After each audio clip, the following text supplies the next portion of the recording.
Bonjour Président. Bonjour Excellence. Président, comment on a caché sa candidat pour la première vice-président de l'Assemblée nationale, comment vous jugez la candidature de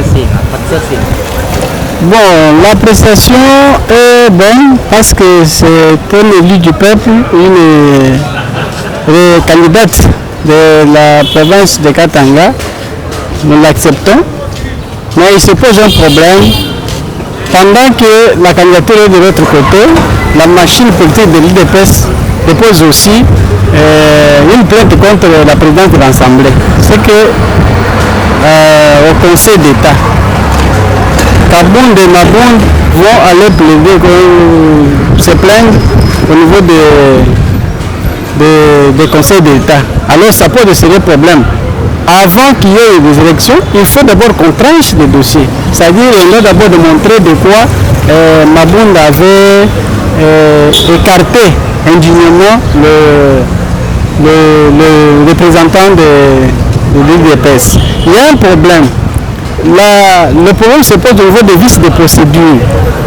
La candidate Mabound ne devrait pas lâcher partir pour M. Kabound sans d'abord l'écouter. Parce qu'il y a le droit de réponse de l'homme qui a été accusé, Kabound. Et deuxième chose, il fallait attendre que la Cour de cassation tranche le dossier de monsieur qui est membre qui était arrêté. C'est à ce moment-là qu'on pouvait passer à la deuxième façon de remplacer. Comment vous pouvez passer? Il n'y a même pas l'auteur qui avait posé la motion n'était pas là. Ça c'était un. Deux, le droit de réponse de M. Kabound n'était pas dans la salle. Comment est-ce que vous pouvez passer déjà aux élections? C'est un vice de procédure à ce moment-là. C'est qu'il y a eu une mauvaise intention, il n'y a pas de volonté de la continuité de leur coalition. C'est une coalition qui n'a pas de vie. Alors pour moi, je préférerais que M. Kabound continue, il est dans le bon, il a droit, et que Mabound puisse répondre à ses actes. C'est à ce moment-là qu'on pourrait passer à de bonnes choses. Merci beaucoup. Bonjour papa. Bonjour. À partir de comment on a caché le candidat naé Patricia Senga, CA. Comment on a payé Kama Kabound s'est comporté, Mabound a plainte. Comment vous avez vous considérez qu'un candidature à Patricia Senga? Pour la Patricia Senga, c'est à Bisso tout aux élèves qui ont besoin Kabound allons Estikana parce que Aza comme mérité même Estikana même na partie Aza comme mérité. Kabound a salé le Kabongo Aza comme directement chef de l'État. Jean Moussou na place na yo. Et à tes jours au ya ngate Kabound azika kosala soni. Nan peut aussi na été. Nenga solo ngwa kukuna na parlement biso appel na parti to zelaé atike la biso parti Kabound c'est un mauvais garçon.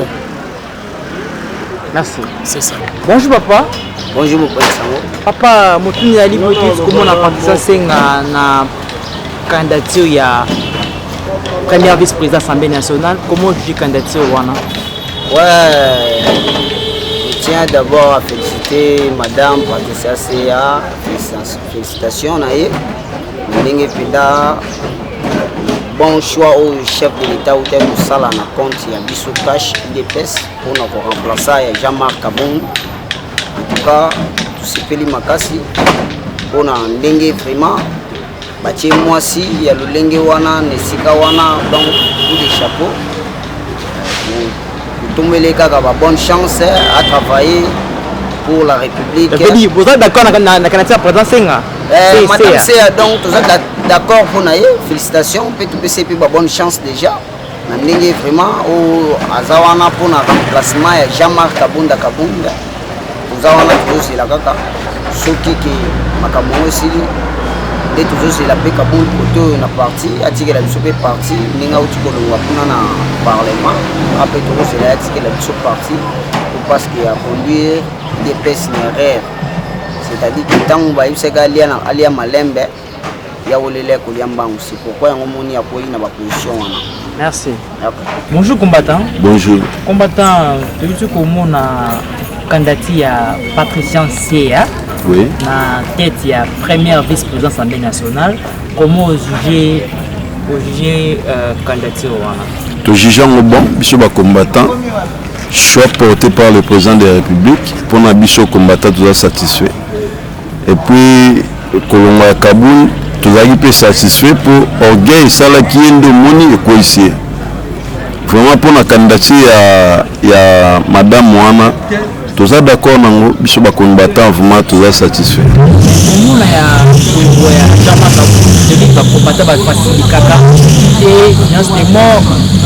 Mais il y a un IDPS l'état d'esprit, tant le boy déjà.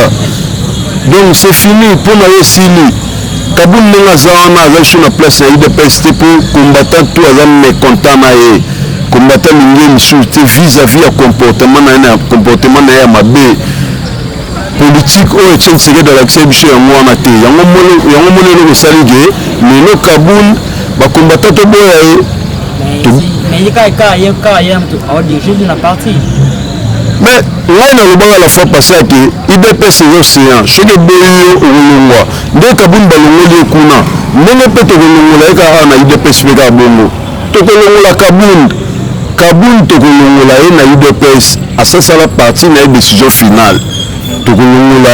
Mais est-ce que vous avez la candidature prétentielle et que produire et malonga dans quatre parties? Mais Kaboul to balongoli il est au samité la ville qui chasse même pas chasser Ziki mais na candidature après ça c'est oh nous chaque meka biso ba combattant tous wana to revenir sur lui Rosika wana ya choix président de la République. Est-ce que vous avez si partenaire dans le FCC dans la bonne volonté de voter prétentiel? FCC wana baba tu abolimboka nous Félix c'était rien. Mais comment vous faisiez prétentiel à comme président premier vice-président parce que pas votre FCC va voter parce que bon la majorité ils appuient sur alliance. Ben bicho Patricia Sia ou rien. Madame, tu es le choix porté par le président de la République. Nous les combattants nous sommes derrière toi et puis te soutenir. Ma commission message n'est pas na Madame, Ouagomeka a occupé la force du progrès et du Congo. Merci. Bonjour combattant. Bonjour. Combattant, puisque nous la candidature à la tête il y a première vice-président de l'Assemblée nationale, comment j'ai candidature Wana? Bon, candidature Wana, ils ont malade dans ce sens que décision est une partie et surtout que le président de la République, autorité de référence et parti, n'est à trancher qui. Tout ça, la politique, tout bête à Biloko, Mibale, notre eau. Toutes ces candidatures, puisque place on est à la visite, pour la divertir, la bishop peut avoir raison, tout va ça n'importe quoi. Dans l'entretemps, côté le président de la bishop a accueilli pour déposer plainte contre l'Assemblée nationale pour la vice de procédure. Et ça, quand le cadre politique, pour l'instant, commentaire au sol de bien à Bagambouane, mais bis en tant que combattant UDPS, le point est nécessaire de la combat parti, tout ça dit qu'on démarre, puisque c'est quand on a cadre la stratégie politique qui est parti. Merci beaucoup. Papa. Bonjour, monsieur le journaliste. Papa, juste comme on a candidaté à CA à la tête, il y a première vice-présidence à l'Assemblée nationale, comment UDPS va. Candidature il y a présenté Jean Mérénidou. Bon, en fait, candidature à dans ce sens que d'abord, poste wana et pour revenir à Bissona UDPS, malgré tout ce qui s'est passé dans l'Assemblée nationale, maintenant, tu as poste vide. Poste vide, malgré les malentendus, il y a une gauche et droite, tout ça, tout ça, ça arrive, mais tu vois comment on a non, et ça qui est important, tu trouves Moutou à remplacer Jean-Marc Kaboul à Kaboul.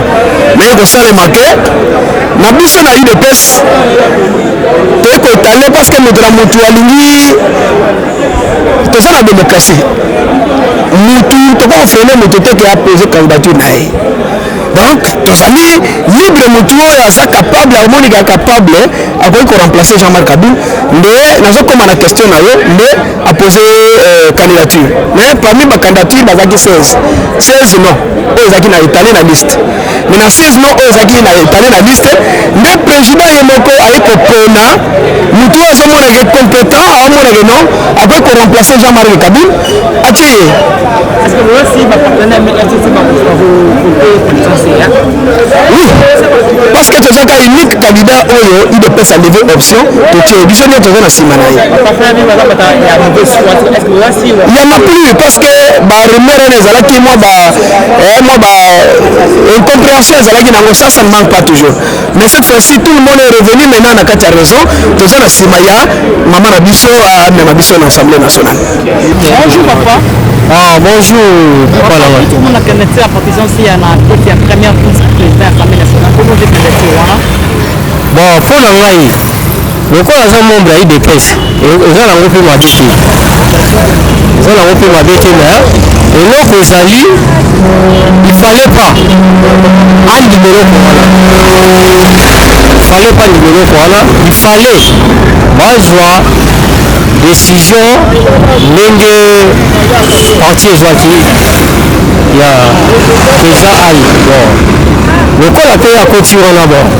Ils ont un problème, peut-être ils ont fait ma bête. Bon, ça va qui peut les bosser là. Ils ont ma bête, ils ont la bien. Bon, le quoi il y a comme une place sur là, mais à se comporter, il y a Kabunda Salaki. Hein? Attends, mon honnête, Azala Nengue Moko, il y a bien Nenga Kusala Musala, Azala la Boboto, la Bundeko. Azala comportement, il y a Kabunda Nenga se comporter, la Kacha Park. Merci beaucoup. Merci. Merci. Ok, merci.